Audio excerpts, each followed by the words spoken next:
گل؟ حمزہ بھی مارے صدمے اور خوف کے بری طرح چیخ اٹھا تھا۔ گلنین کا چہرہ اس وقت واقعی زرد پڑ چکا تھا، جیسے جسم میں قطرہ خون نہ بچا ہو، اور اس کا کالج کا سفید لباس ہر طرف سے سرخ خون سے رنگا ہوا تھا۔ اس کے نازک ہاتھوں، پیروں اور پورے وجود میں شیشے کے ٹکڑے بری طرح سے چبھے ہوئے تھے، جن سے اب بھی ہلکا ہلکا خون رس رہا تھا۔ زین نے پاگلوں کی طرح سر اٹھایا اور سرخ روتی ہوئی آنکھوں سے حمزہ کو دیکھا۔ حمزہ، گاڑی نکالو، جلدی گاڑی نکالو۔ زین کی آواز میں زندگی اور موت کی جنگ صاف سنائی دے رہی تھی۔ حمزہ ایک پل ضائع کیے بغیر الٹے قدموں نیچے کی طرف بھاگا اور گاڑی سٹارٹ کرنے لگا۔ ادھر زین نے احتیاط اور تڑپ کے ساتھ گلنین کے نازک وجود کو اپنی باہوں میں اٹھایا اور نیچے کی طرف تیز تیز بھاگتے قدموں سے روانہ ہوا۔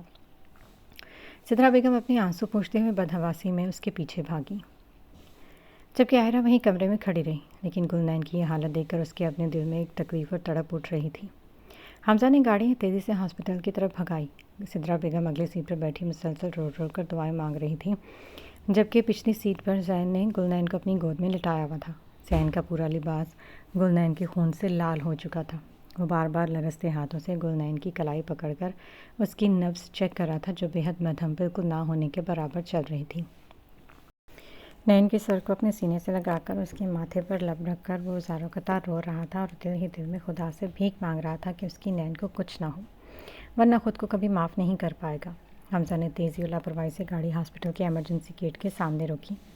گاڑی رکتے ہی زین نے ایک سیکنڈ بھی ضائع نہیں کیا۔ اس نے دیوارہ گلنین کو اپنی باہوں میں اٹھایا اور ہاسپٹل کے اندر کی طرف بھاگا۔ ڈاکٹر، کوئی ہے؟ زین کی تڑپتی ہوئی پاگلوں جیسی چیخیں ہاسپٹل کے کوریڈور میں گونجیں۔ اس کی چیخیں سن کر ہاسپٹل کا اسٹاف اور وارڈ بوائے فوراً ایک اسٹریچر لے کر وہاں پر پہنچے۔ زین نے لرزتے ہاتھوں سے گلنین کے اس معصوم خون آلودہ وجود کو اسٹریچر پر لٹایا۔ گلنین کا سفید لباس اب جگہ جگہ سے سرخ ہو چکا تھا اور اس کا چہرہ بالکل زرد پڑا ہوا تھا۔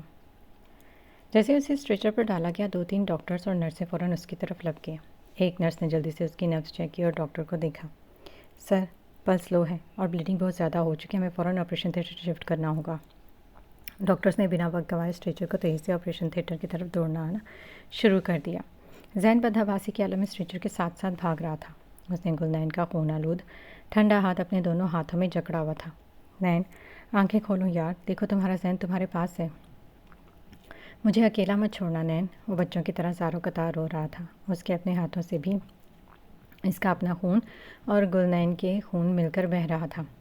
سر، آپ اندر نہیں آ سکتے، پلیز باہر رکیں۔ آپریشن تھیٹر کے دروازے پر پہنچتے ایک نرس نے سختی سے زین کو کہا۔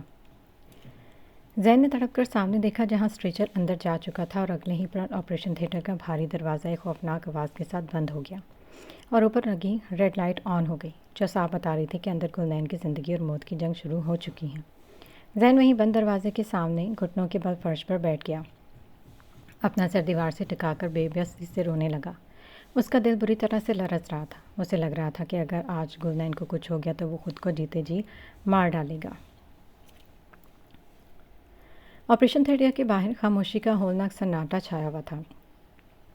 زین فرش پر دیوار کے ساتھ ٹیک لگائے بیٹھا تھا۔ اس کے ہاتھ خون آلود تھے اور آنکھیں پتھرا چکی تھیں۔ تبھی حمزہ دھیرے سے اس کے پاس آیا اور اس کے ساتھ بالکل فرش پر بیٹھ گیا۔ حمزہ کا دل اندر سے پھٹ رہا تھا۔ اسے گلنین کی تکلیف کا احساس اپنی جان سے زیادہ تھا۔ وہ سوچ سوچ کر لرز رہا تھا کہ اگر آج گلنین کو کچھ ہو گیا تو وہ اپنی بہن کے بغیر کیسے جی پائے گا۔ اس کا وجود مارے صدمے اور دکھ کے کانپ رہا تھا۔ بھائی، حمزہ نے کرب اور بھاری آواز میں زین کو پکارا۔ کیا ہوا تھا گل کو؟ ایسی کیا نوبت آ گئی کہ اس نے اپنی جان لینے کی کوشش کی؟ زین نے اپنی سرخ آنکھیں اٹھا کر حمزہ کی طرف دیکھا۔ اس کی آواز میں اب کوئی طاقت نہیں تھی، بس ایک گہرا پچھتاوا تھا۔ اس نے حمزہ کو وہ ساری بات بتانا شروع کی، کیسے گلنین پر شک کیا، کیسے اسے بدنام کیا، اسے کن کن اذیتوں سے گزارا۔ وہ آج اسد کے پاس جا کر اسے جو سچ پتہ چلا وہ سب ایک کر کے حمزہ کے سامنے رکھ دیا۔ حمزہ خاموشی سے سنتا رہا، مگر جیسے جیسے زین سچ بتاتا گیا حمزہ کے چہرے کے تاثرات بدلتے گئے۔ غصہ، دکھ اور پھر شدید تکلیف نے اسے اپنے لپیٹ میں لے لیا۔ جب زین نے بتایا کہ اس نے گلنین سے کیا کہا تھا تو حمزہ کے ہاتھ کی مٹھیاں بھیج گئیں۔ زین کی بات ختم ہوتے ہی حمزہ کو لگا جیسے اس کا دل سینے سے باہر آ جائے گا۔ وہ برداشت نہ کر سکا اور ایک دم زین کے پاس سے اٹھ کھڑا ہوا۔ اسے اپنی بہن کی تکلیف اور اس کا تنہا روتا ہوا وجود یاد آ کر تڑپا رہا تھا۔ حمزہ زور زور سے سانسیں لینے لگا جیسے اس کا دم گھٹ رہا ہو۔ دانیال نے سہرش کو اپنی باہوں میں اٹھایا۔ سہرش نے خوف کے مارے فوراً اپنے نازک ہاتھوں سے دانیال کو پکڑا، کہیں وہ گر نہ جائے۔ دانیال مجھے نیچے اتاریں، سہرش نے گھبرائی ہوئی آواز میں التجا کی، مگر دانیال کے لبوں پر شدید مسکراہٹ لہراتی رہی۔ وہ اسے لے کر چھوٹے سے کمرے میں بڑھا جہاں ایک سنگل بیڈ لگا ہوا تھا۔ دانیال نے نرمی سے اس کو بیڈ پر بٹھایا۔ سہرش کو اپنے ارد گرد گھنٹیاں بجتی ہوئی محسوس ہوئیں۔ وہ بدحواس ہو کر بیڈ پر بیٹھ گئی اور گھسیٹتے ہوئے پیچھے گراؤنڈ سے جا لگی اور خود کو سمیٹ لیا۔ آپ کیا کرنے کا سوچ رہے ہیں؟ اسے دونوں ہاتھ اپنے سینے پر رکھ کر خوفزدہ ہوتے ہکلا کر بولا۔ اس کی یہ انتہا درجے کی گھبراہٹ دیکھ کر دانیال دلکشی سے مسکرایا۔ کچھ بھی نہیں، ڈرو مت، دانیال نے اس کی معصومیت پر پگھلتے ہوئے مدہوش کن آواز میں کہا۔ ڈرو مت، کچھ نہیں۔ یہ کہہ کر دانیال سہرش کے اوپر جھکنے ہی والا تھا کہ سہرش کسی مچھلی کی طرح مچلتی ہوئی دانیال کی بیچ سے نکل کر بیڈ کے دوسری طرف بھاگ کھڑی ہوئی۔ سہرش، دانیال تیکھی نظروں سے سہرش کو گھورا۔ مجھے گھر جانا ہے، سہرش نے نفی میں سر ہلاتے لرزتی آواز میں کہا۔